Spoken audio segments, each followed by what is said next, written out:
Good afternoon, everyone, and welcome to the Van Andel Institute Public Lecture Series, a focus on Parkinson's disease.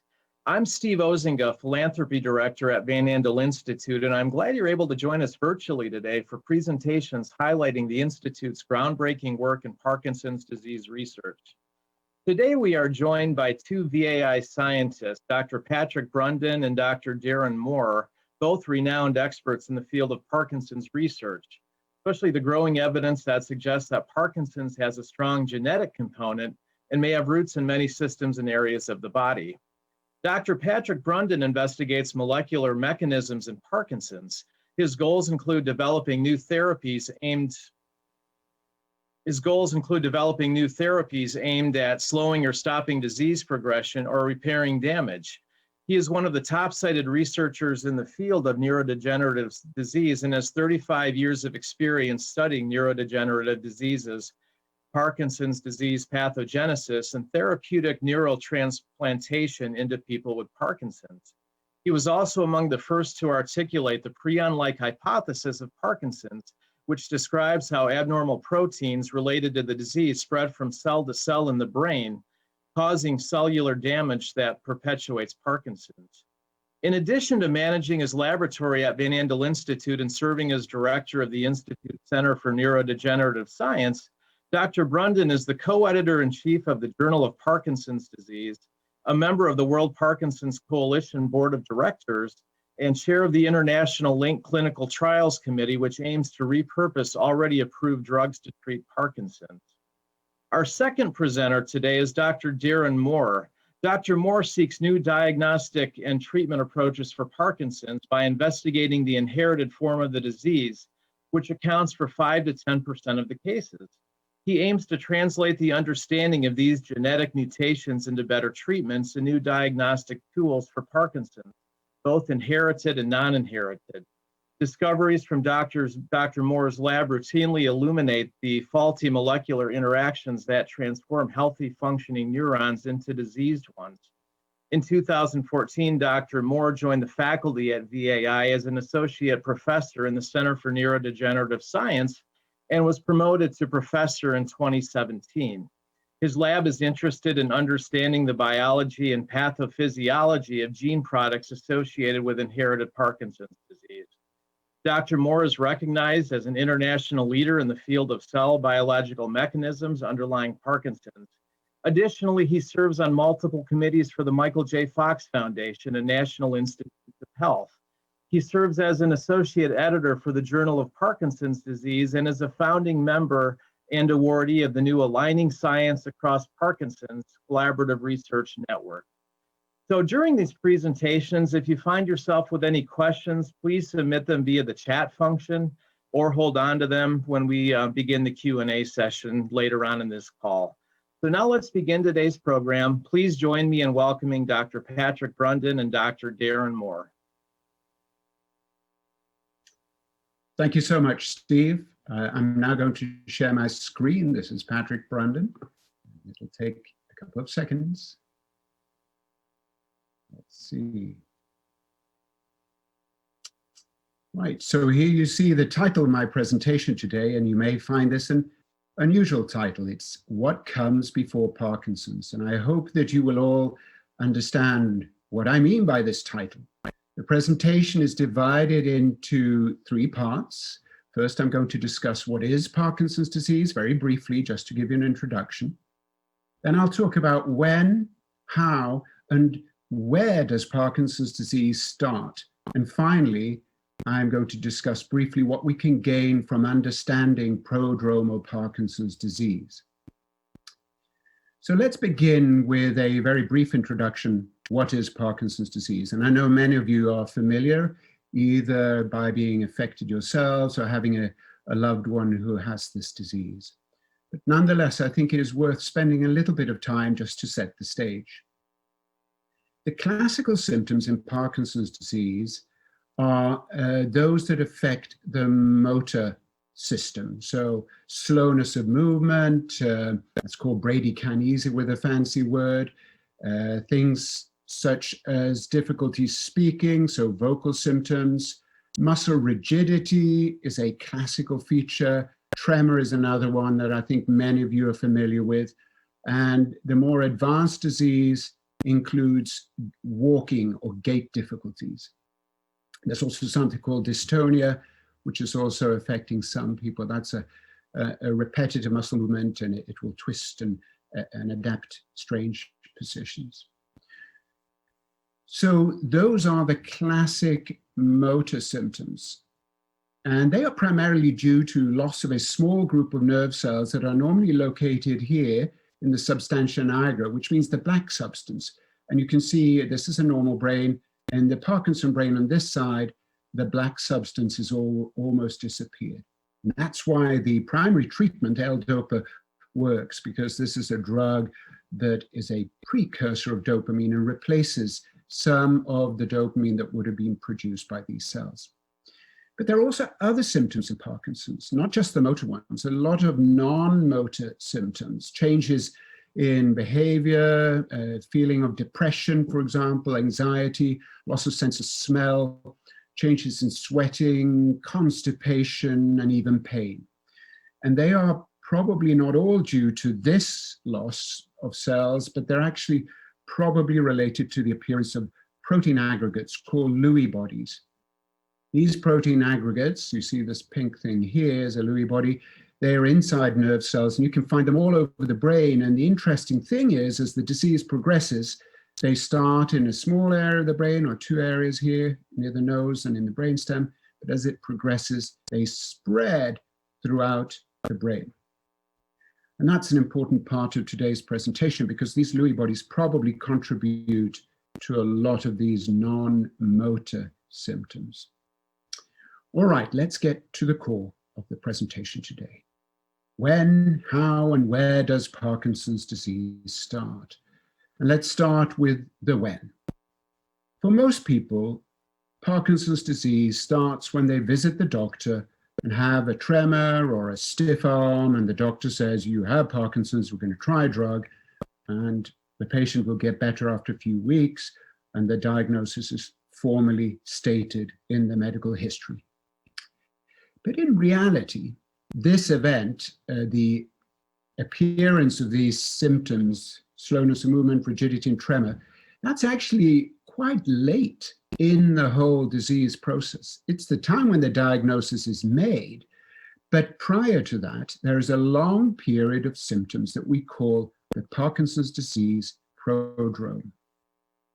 At that point in time, the individual affected doesn't know he or she has Parkinson's and may not even visit the doctor. It can include things such as a sleep disorder, it can include constipation, depression, loss of sense of smell, anxiety, and being sleepy in the daytime. So how does then Parkinson's disease start? If you now know from the previous slide that it actually starts, I didn't say the timeline here, but it's a matter of 5 to 20 years before the onset and the diagnosis. So how does this start?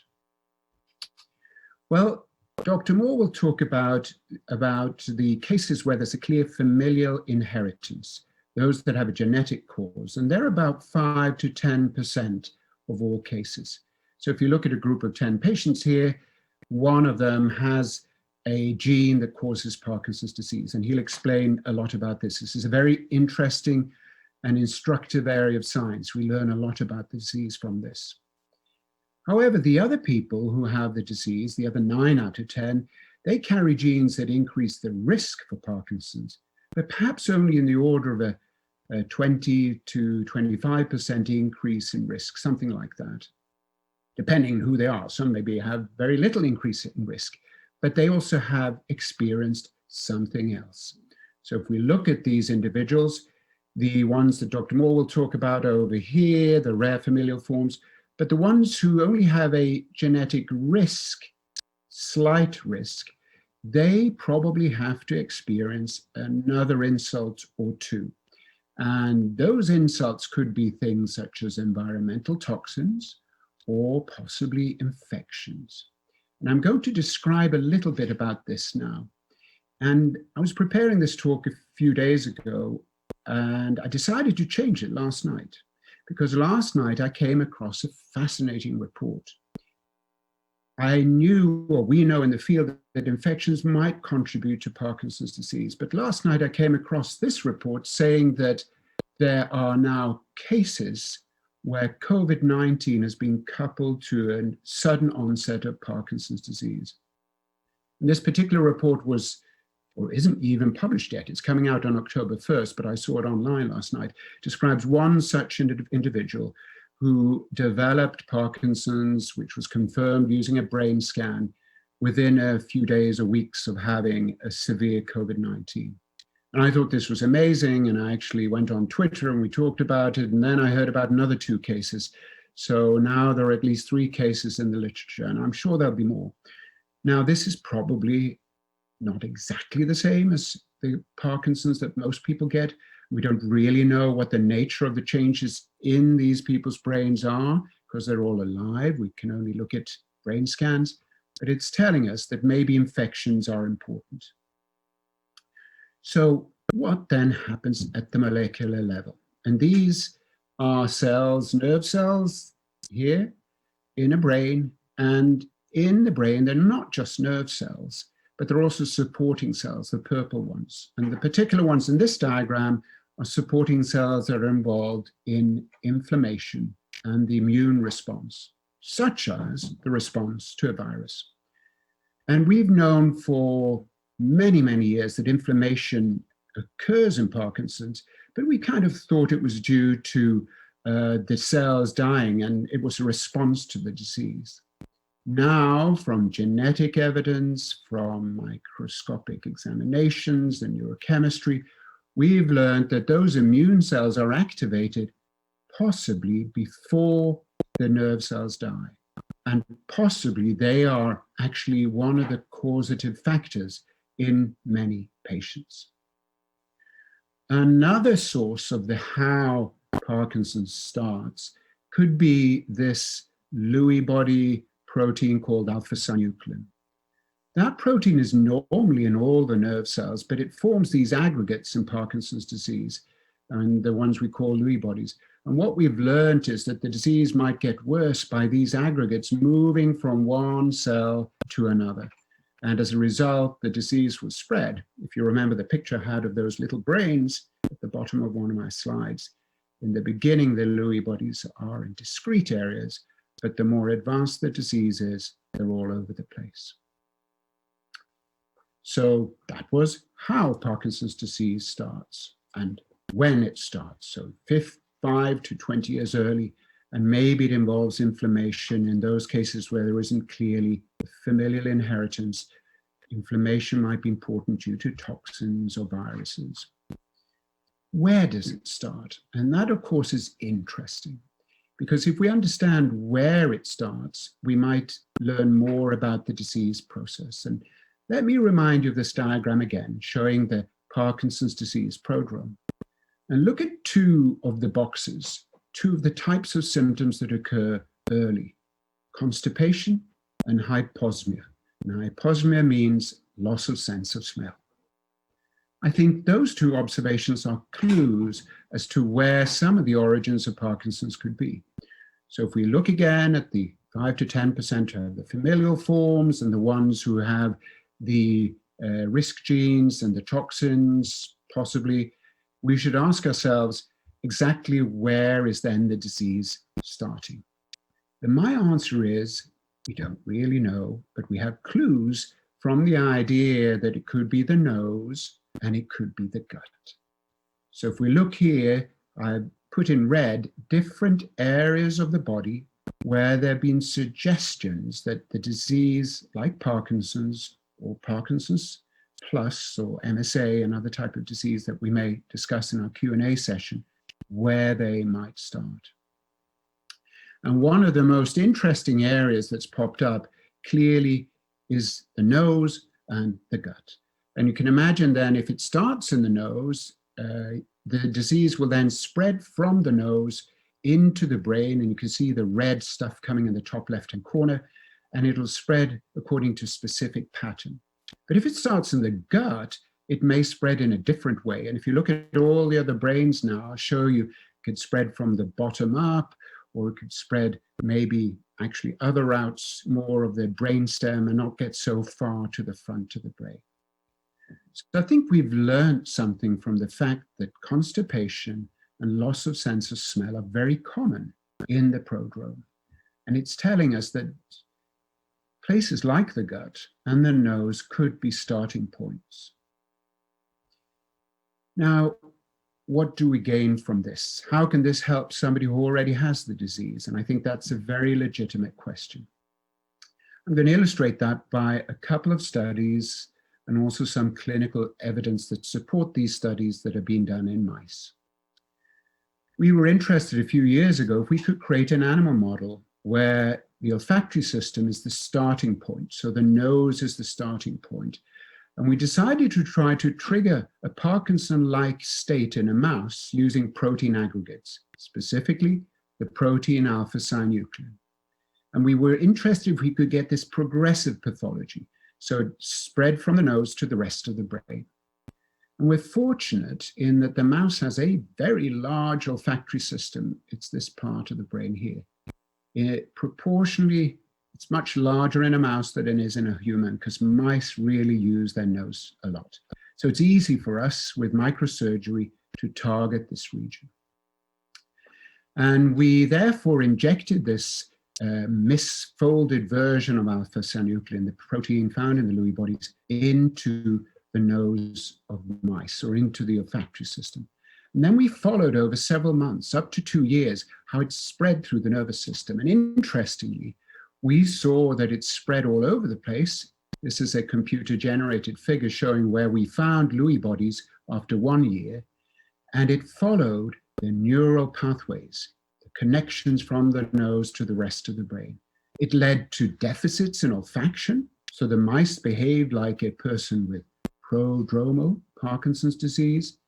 And we've also learned, and we're still learning, that inflammation seems to participate in this process in a very complicated way. Some of the inflammation might be protective, but some of the inflammation actually might trigger this type of process. Now, we've also asked ourselves the question, can we use mice or animals to make a model of Parkinson's disease that starts in the gut? So here. And in this case, we've triggered the disease process using inflammation. And it's stimulated by the fact that people with inflammatory bowel disease are known to have an elevated risk of Parkinson's disease. So here are people without inflammatory bowel disease, without inflammatory bowel disease, and here's the likelihood of them getting Parkinson's. Here are people in blue with inflammatory bowel disease, and this is how likely they get Parkinson's. This is studied in a very large cohort of people. Now, this particular study is very interesting. It came 2 years ago because it emphasizes that inflammation is the driver. Because when they treated some of these people with a drug called anti-TNF alpha, an anti-inflammatory drug, the number of cases, here's the anti-TNF, the number of cases with Parkinson's went down very low. It's a 2 there. Those who were not treated, it was actually 369 cases. Now, they didn't study exactly the same number of years. You can see how many years they studied, but you can see that the likelihood of getting the disease went down, I think, about 9-fold or so. So it's clear that in people who have inflammatory bowel disease, inhibiting inflammation is a good thing because it reduces their risk of getting Parkinson's disease later in life. So we generated mice that have inflammation in the gut.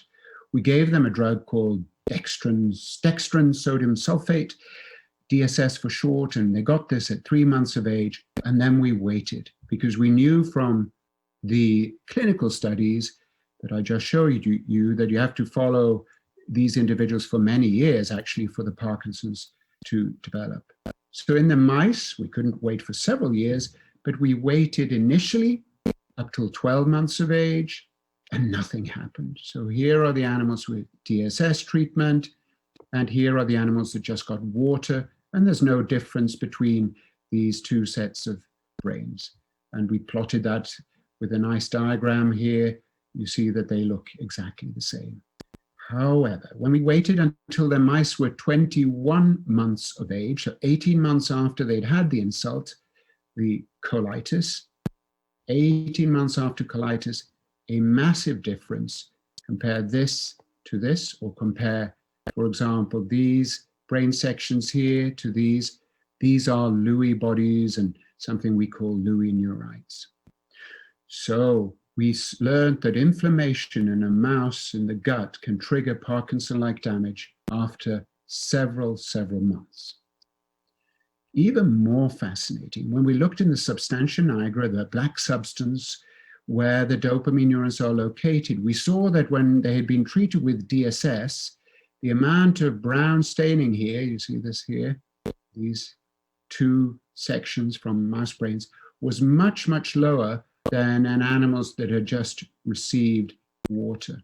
So the inflammation didn't just cause this Lewy body pathology, but it also caused a loss of dopamine neurons. So there was about a 50% reduction of dopamine neurons after 21 months. So this is quite interesting. And there's even literature saying that hepatitis C, which remember is part of the gut, it's easy to forget, but hepatitis isn't part of the gut.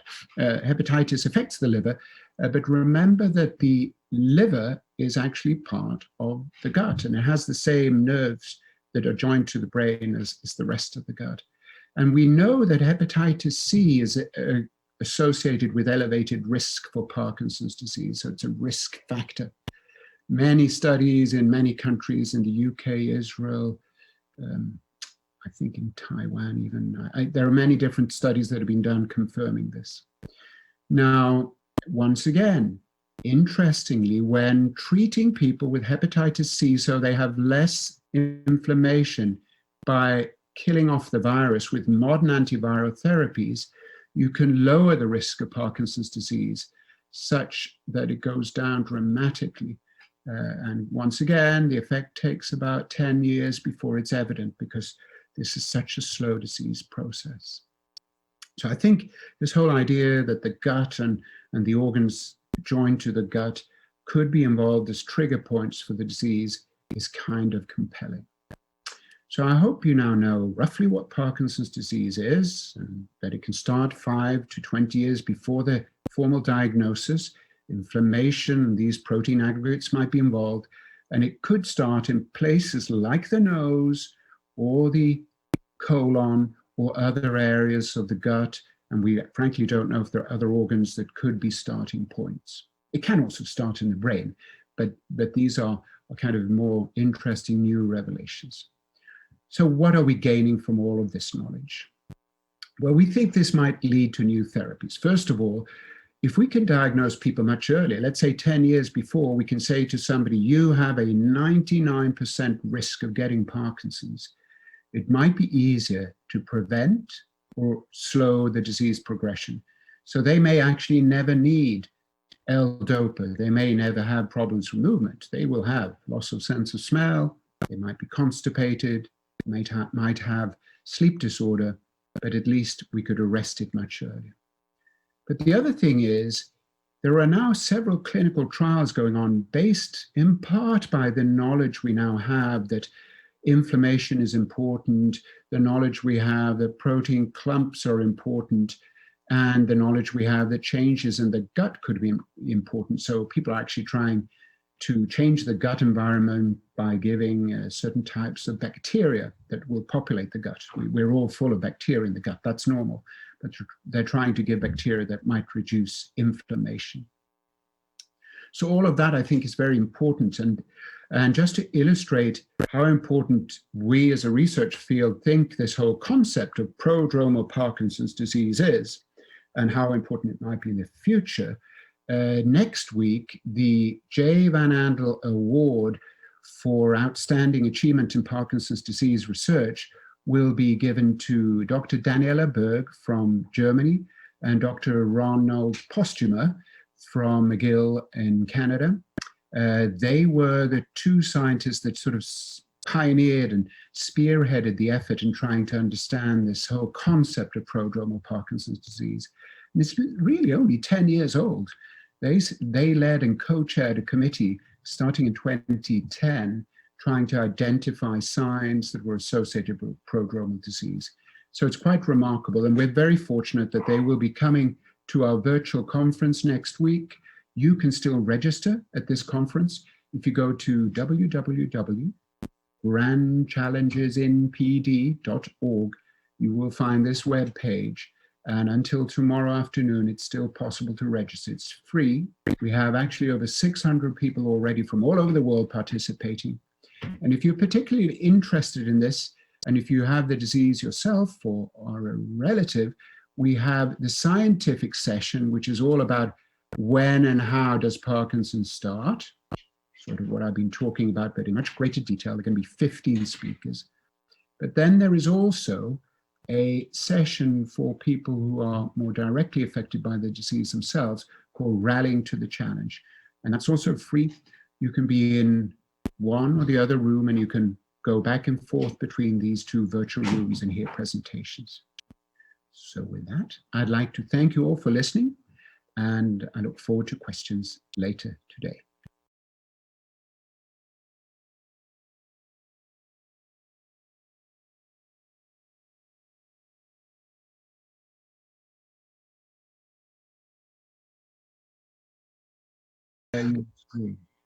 Thank you, Patrick. Let me just get my slides up and running. Bear with me. Okay, hopefully you can see what I can see. So welcome everyone, and thank you, Patrick, for the talk before mine. So I want to give you all an overview of how we can understand genetic risk in Parkinson's disease, with the idea of using this information to, dissect and understand and identify new disease mechanisms. But ultimately, the goal of this is really to use these mechanisms to identify new therapeutic targets. So that's what my lab and many other labs in the research community are interested in, including Dr. Brundon's. So let me start by saying from the very beginning, we strongly believe that what we learn about the genetics of Parkinson's will eventually end up as potential new therapeutics for Parkinson's.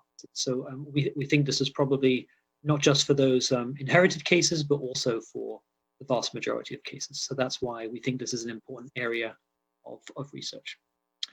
So let me just advance my slides. I have some delay going on. Okay, our first technical hurdle we've reached. Okay, there we go. So for many years, we've studied Parkinson's using a method called epidemiology, where you take something out there in the environment, it could be anything, and you understand or try to understand whether any of these factors are associated with having Parkinson's or not having Parkinson's.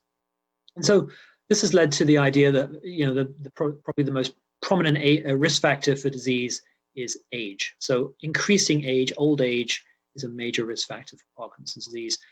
Sex can also be a risk factor too. But there are also things that actually protect against Parkinson's, and we don't exactly know how. None of these risk factors give us much causality, so we don't know exactly what it is about them that seems to either increase the risk or reduce the risk. We just know that they're associated. So things like tobacco usage, drinking coffee, caffeine consumption, and even administering things like ibuprofen, non-steroidal anti-inflammatory drugs are actually considered to be somewhat protective in Parkinson's, but we don't really know much about the mechanism.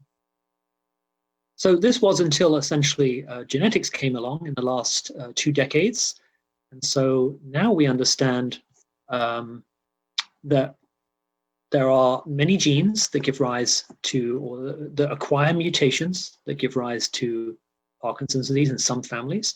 We also understand that there are many genes that contribute to disease in those Parkinson's patients that don't have inheritance, that don't have a family history.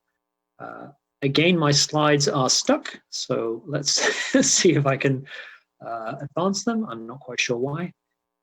I blame my internet provider at home. I need to upgrade. Okay, so this is what I just told you. So in terms of genetics, the genetic component of Parkinson's, we can think about 10% of Parkinson's patients show a family history, and this is normally caused by mutations in single genes. So each family will have a single mutation in a single gene.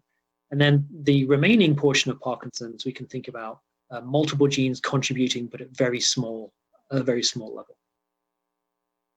So we can break down Parkinson's into two kind of categories in terms of genetics. One, as I just mentioned, the inherited side, what we call familial. So roughly 10% of all Parkinson's patients have an acquired mutation that they inherited. And so they naturally show a family history of the disease.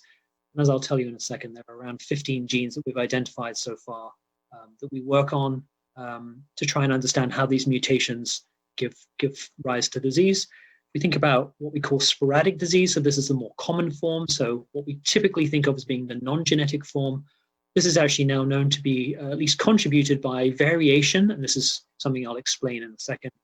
In many different genes, no mutations are present here. This is just natural variation. This is about 90% of the Parkinson's patients. There would be no family history or no evidence of family history. There are many genes that seem to drive that association. So in terms of familial Parkinson's disease, and this is mainly what my lab tends to focus on, as I mentioned, there are 15 genes which have been identified to date. And this is kind of a brief chronological timeline. So our first gene was identified in 1997, so just over 2 decades ago. And this is the alpha-synuclein gene that Dr. Brundon was talking about, and his lab focuses on as well. So 20 years ago, we identified the first gene, alpha-synuclein. And ever since, we've identified genes on a kind of periodic basis. I think now we've probably got to the point where the vast majority of familial genes have been discovered. None have really been discovered in the past 4 years. But we have lots to work with here. So in the institute here, we work on alpha-synuclein. This is the alpha-synuclein gene. We work on a gene called LRRK2. This is, we pronounce this LRRK2. This is something I'll tell you a little bit more about as we go on. And we also work on other genes like VPS35. And they all have their own kind of special code name, which has actually no relationship to what they actually do in the body.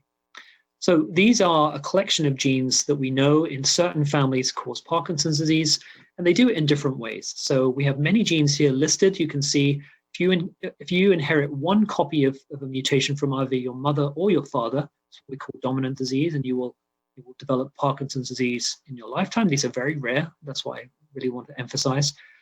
Some of these genes require you to inherit 2 copies, so one from your mother or one from your father. And this is what we call recessive disease, so 2 copies required. So they manifest disease in slightly different ways. In terms of the LRRK2 gene, this is a little bit unique in a sense that its LRRK2 mutations account for the vast majority of familial cases. Up to 4% of familial Parkinson's is caused by LRRK2 mutations. And in some populations where they have strong kind of founder effects, like North African Arab populations or Berber populations, this can account for up to 40% of all cases have a LRRK2 mutation. And then also we see these mutations occurring in some sporadic cases as well. And that's because they are actually familial patients that family history just wasn't evident because the mutation didn't cause disease in certain people. So let's continue. In terms of the sporadic disease, we've often, as I mentioned at the beginning, we've often thought about the environment and different environmental factors that may contribute, age being one of them, and other exposures just through normal life, including your diet as well. And now we've started to dissect this in terms of genetics. Can we understand if there's any genetic component to having sporadic Parkinson's disease? And so just to give you some background, it turns out that all of our genes are virtually identical to each other. We only really differ in about 0.5% of our DNA building blocks. We have these 3 billion DNA building blocks. We only differ in about 0.5% of them. So let me do some math here. I think that's about 15 million. And of those 15 million, these are natural variants that just change between people. They're not disease-causing variants. They're not mutations. We all have them. We have different versions of them. But there are 15 million building blocks where we differ. And this gives us our different characteristics.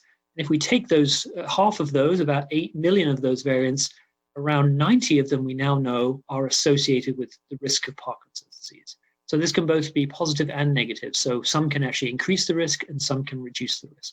So now we know there are at least 90 single changes in our building blocks These are common. We all have them at various levels, and they are associated with Parkinson's. So these, as I said at the beginning, these are not disease-causing variants. They just have a very small incremental role in conferring risk, but you would acquire many of them at the same time. So we believe they have some role to play in Parkinson's. It's estimated that the heritability of Parkinson's is roughly about 30%. So they account for, together with the familial genes, about 30%. So if you're a geneticist, this is the type of data you would look at. Essentially, all of these 8 million variants here mapped on a graph with different chromosomes marked out. This is significance here, how significant something is versus being non-significant. And so you can see here, the ones in red are actually some of these 90 variants. And what I think is encouraging for the field now, the research community, is that some of those familial genes that we just said were quite rare and cause familial disease are actually showing up now in the sporadic disease as well. So things like alpha-synuclein, the alpha-synuclein gene, and this LRRK2 gene that I just told you about are now shown to have or confer some risk to the sporadic disease. So these make excellent targets for future studies and also for developing potential therapies. So maybe an easier way to explain genetics is to put it all in one figure. And so here what we can show is your kind of risk on this axis. So low risk all the way up to high risk, and then actually having Parkinson's disease. So no maximum risk up here.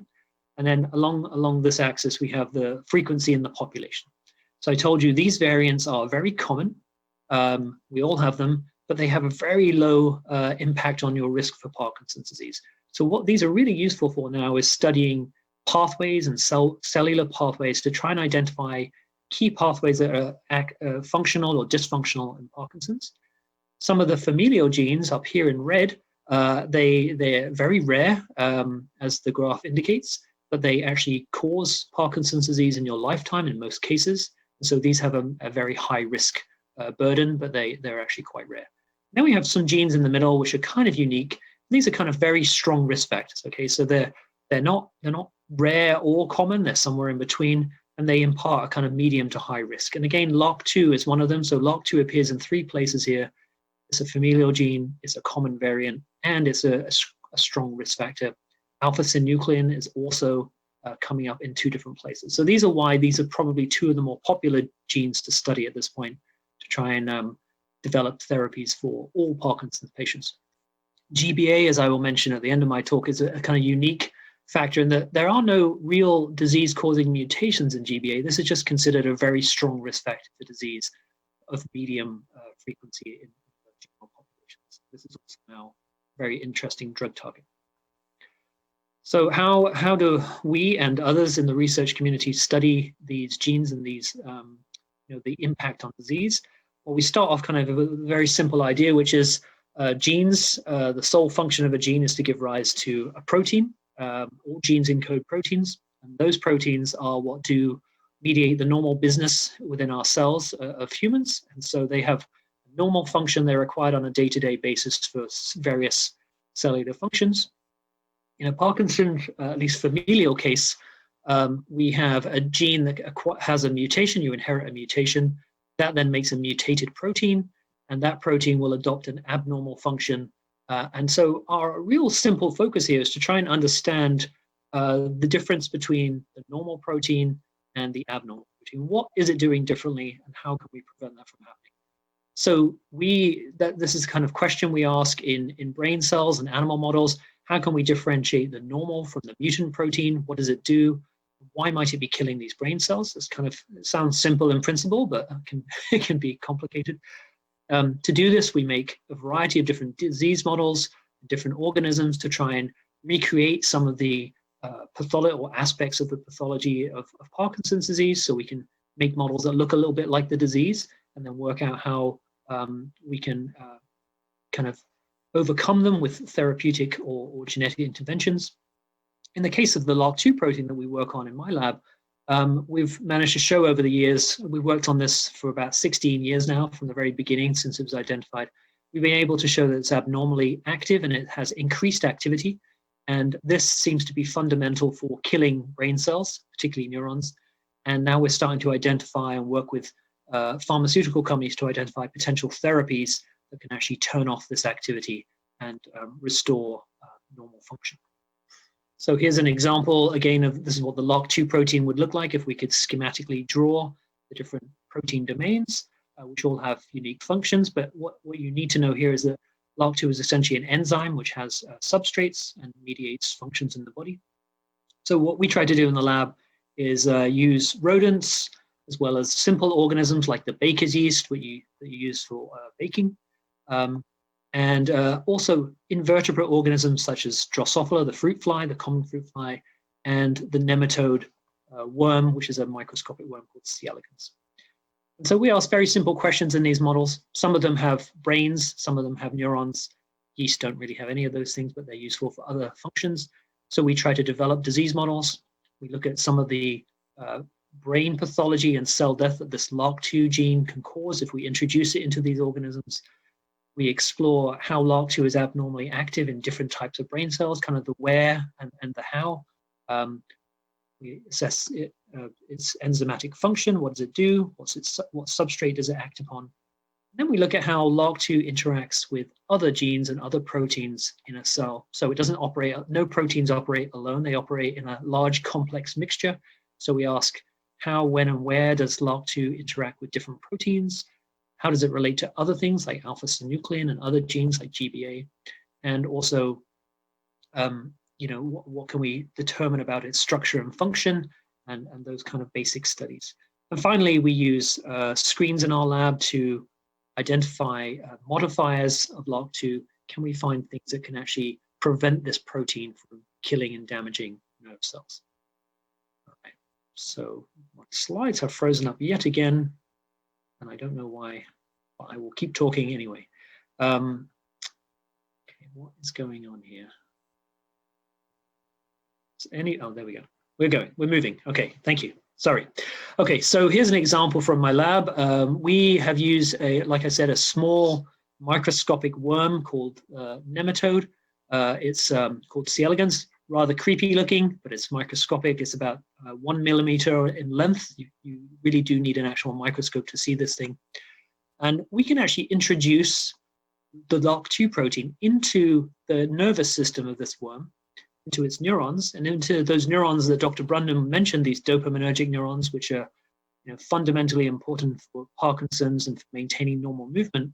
These worms actually have those neurons, so we can introduce our LRRK2 gene into them, and we can image them because they're transparent worms, but these neurons are actually labeled with a green fluorescent protein, so we can actually see them, light them up in green under a microscope, and you can see here we have neurons and expressing this kind of LRRK2 protein in the head end of a worm. You can see over time, they start to get a little sickly looking and they kind of start to degenerate. So we can measure this and we can actually show that over time, this LRRK2, our favorite kind of mutation in the LRRK2 protein, induces these neurons to degenerate. So we can use this model now to discover new genetic pathways that kind of mediate this process, but we can also use it to discover potential pharmacological or therapeutic compounds that would actually allow us to protect these cells. And so one recent study we just conducted allowed us to show that there are many drugs and genetic perturbations we can make that actually extend the lifespan of these worms. And we're actually able to show that if you can extend the lifespan of these worms, you can actually protect against this degeneration of these cells. So this is one thing we're looking at in the future. We can also use rodents, as Patrick introduced. We can also use rodents to study this LRRK2 protein. And so what we've done here is we've engineered a common human virus called human adenovirus. We've put LRRK2 inside this virus, and then we deliver it into the brain of a rodent, in this case, a rat, into one structure of the brain. And then this virus gets taken up by neurons and their nerve endings and transported to the dopaminergic neurons, again, these critical neurons in Parkinson's disease. And so we can label them with the virus and also with the LRRK2 protein. So this is a kind of nice method we have in the lab of introducing a protein into the brain. These are the dopaminergic neurons. You can see we can label them with the protein inside the virus. And using this method, we can actually make a new model of Parkinson's disease where if we introduce a mutated version of LRRK2, which contains a Parkinson's disease mutation, a very common one, we can actually count these neurons. We actually inject one side of the brain and not the other side, and so we compare the two sides. And so these are the dopaminergic neurons that we can label. We can actually count them using microscopy and show that over time, this LRRK2 mutation induces the loss of these cells. So this has become a very useful model for us in our lab in trying to understand how LRRK2 mutations kill these cells and what are the mechanisms. And so we are working now with pharmaceutical companies to, they're working independently to develop many ways of trying to turn off the LRRK2 protein, particularly using a thing called small molecule inhibitors. So we've been working with some of those compounds, and this is one of them. This is a chemical structure of a unique compound that actually inhibits the LRRK2 kinase domain. So it turns off the kinase activity of LRRK2. This is actually a compound developed by Pfizer.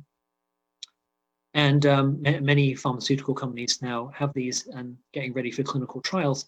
So we're able to put this or feed the rats in our study with this inhibitor after we gave them the virus. And so ultimately we're able to show that the introduction of this inhibitor protected those dopaminergic neurons from being lost. So here, this is what LRRK2 would normally do in our vehicle control. We have about 50% loss of those particular dopaminergic neurons. We can actually protect that by feeding them this LRRK2 inhibitor and turning off LRRK2. So this is kind of a good kind of proof of concept that we can use and test some of these unique drugs now in the lab as therapeutic options for Parkinson's. One other feature in my lab that we're particularly interested in is how each of these genes or each of the proteins that these genes make, how they relate to each other. Okay, so we can think about pathways, and rather than targeting the gene itself or the protein itself, we're trying to think about ways of targeting the pathways which they impact. So we can think about disease in kind of two ways, that each genetic mutation in each gene and each protein independently somehow kills neurons in the brain. This is one idea, alpha-synuclein, LRRK2, the other gene that we work on. But what we believe is probably the case is that we have something more like this, where we have a common pathway in a cell, and each of these mutations can impact a different part of that pathway rather than independently working, in a vacuum on their own. We think they're impacting different parts of the one cellular process, and this somehow is enough to lead to the death of those dopaminergic neurons and other types of neurons in the brain. And so we've spent many years trying to work out what these pathways might be and what part of a cell is dysfunctional. And so now it looks like in the field, we're at the point where within a cell, most of the Parkinson's genes that we know of and the proteins that they make tend to coalesce on a few key pathways that are involved in the degradation of either misfolded proteins by autophagy or the degradation of abnormal mitochondria by mitophagy, where they ultimately get degraded by a structure called the lysosome. So we think this is now the pathway that is very important in a particular cell, in any brain cell for Parkinson's disease. So where does all this research fit into the idea of developing drugs? So just to remind you, what we are kind of focused on in the lab is basic discovery. So trying to understand disease mechanisms, going from a genetic mutation to understanding how that mutation makes a protein that's dysfunctional and what that does in the cell. And then there's some sort of translation here of taking that information, those basic discoveries, and those genes that we think are good targets, and converting them into actual drugs. Okay, so this involves normally screens of drugs or compounds that would actually either increase or decrease the activity of that protein, and eventually all of those drugs need to be tested in clinical trials normally by pharmaceutical companies, both phase 1 to phase 3 trials. And so I can tell you at this point, this is my last slide, this is now coming of age, I would say. So it's been 2 decades since we discovered all of these genes and a lot of what those proteins actually do in a cell. And so now we're starting to see drugs coming through in clinical trials for things like the alpha-synuclein gene. This is the first ever one that was discovered. So now we have vaccines in trials from certain companies as an immunization approach. We also have what we call a passive immunization, which is just delivering an antibody to try and remove this alpha-synuclein protein from the brain. As Dr. Brundon said, that this is something we would like to target and try to remove because it has toxic properties.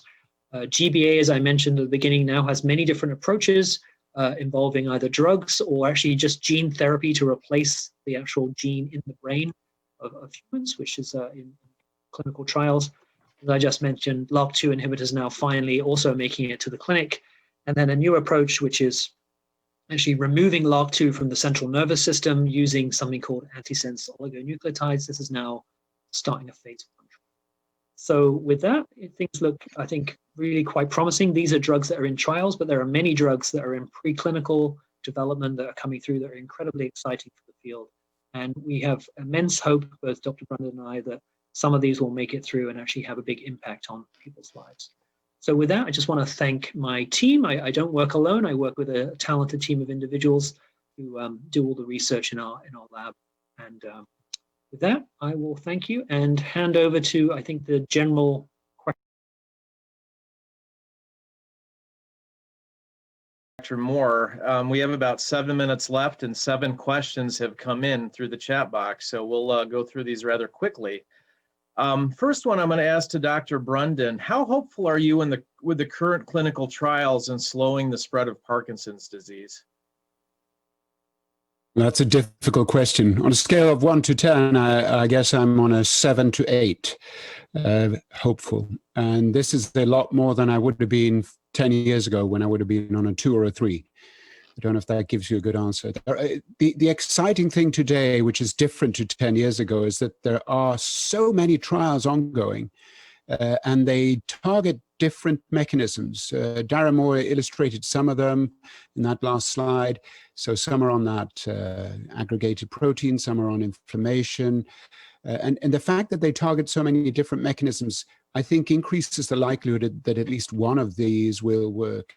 And there have been positive signals from a couple of trials that are published. And one in particular is dear to our heart because it was co-funded by the Van Andel Institute. This was the repurposing of an anti-diabetic agent called exenatide. And this was published 2-3 years ago now. It was performed in the UK, but it illustrated by giving this anti-diabetic agent, patients didn't decline as rapidly in the disease. And even after stopping the agent and comparing people on exenatide versus those who'd never seen exenatide, I think it was 12 weeks after stopping it, there was still a separation in motor function, which suggests that this was actually a disease-modifying mechanism. It wasn't just improving symptoms temporarily. Even when the drug was gone, there was an improvement. And that has led now to a so-called phase 3 trial in the UK, a multi-center trial sponsored by the British government. So that was super exciting that we co-funded this in a collaboration with the Cure Parkinson's Trust. So short answer, pretty confident. Good, excellent.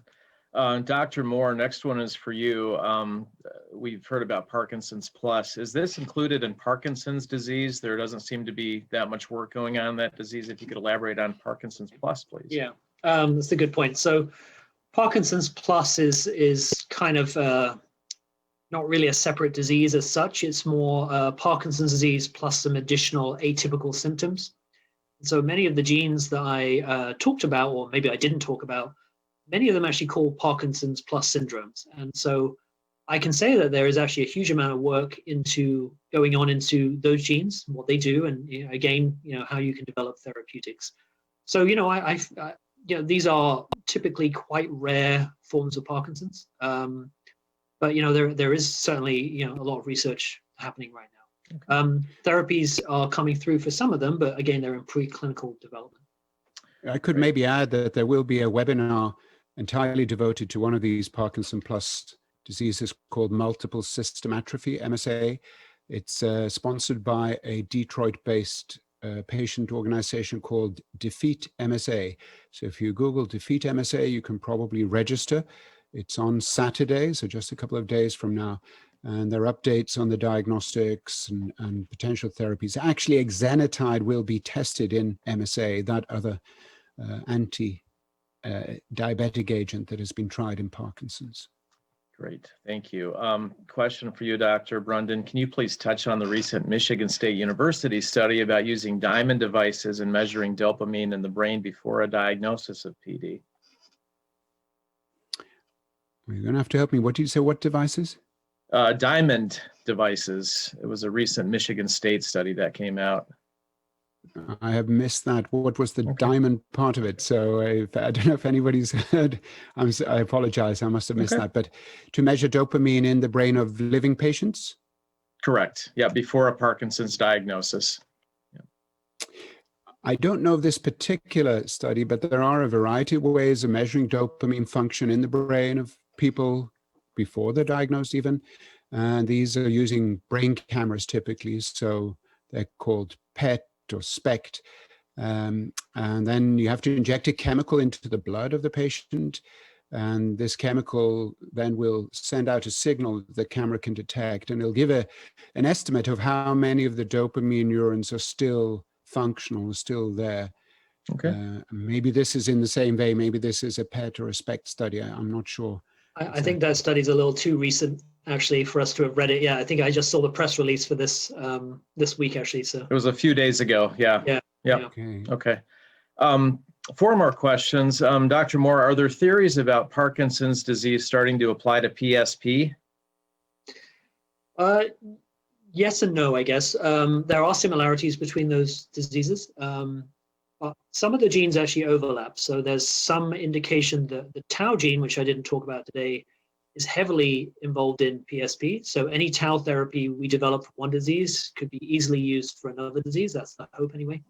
And actually the LRRK2 gene that I talked about plays some role in PSP as well in terms of the risk of PSP. So again, I think the same thing applies. Some of these inhibitors will, if they work in Parkinson's, they may eventually be trialed in PSP and other diseases like it. And the concept of vaccination that Dr. Moore described is being tested also in PSP diseases, but then the vaccination is against this tau protein. Right. Okay. 3 more questions. These are specific, related to the person asking them.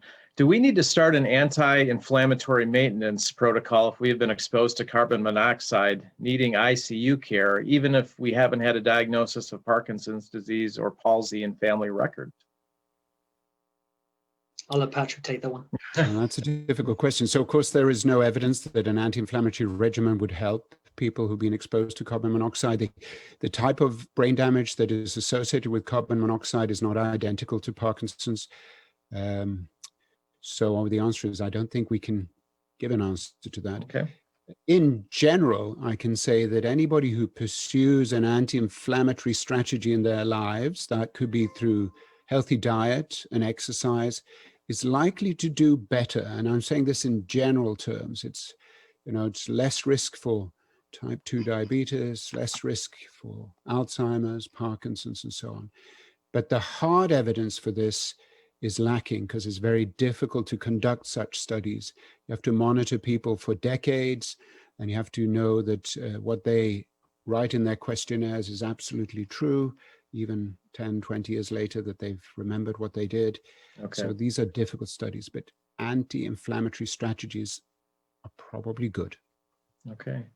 2 more questions. My husband was a paint contractor. We live in the country behind a field that used pesticides and herbicides. He's 57, was recently diagnosed with Parkinson's disease 2 years ago. Is there anything we can do to help his gut health? First of all, I think it's worth saying that pesticides are one of those environmental factors that have been statistically associated with Parkinson risk. So without being sure that the pesticides cause anything, it's known that people who live close to crop dusting fields or worked with crop dusting, for example, are more likely to develop Parkinson's. Now, this is a person who's obviously already diagnosed with the disease. And I don't know that you can say there's anything specific you can do in a person who's been exposed to pesticides and has Parkinson's, as opposed to somebody who just has Parkinson's. Once again, gut health is important. And it's important not only to prevent the disease, but also those who have the disease. The constipation is really troubling for many. And anything you do to improve constipation will improve the well-being. It can improve fatigue, it can improve depression, and so on. Great.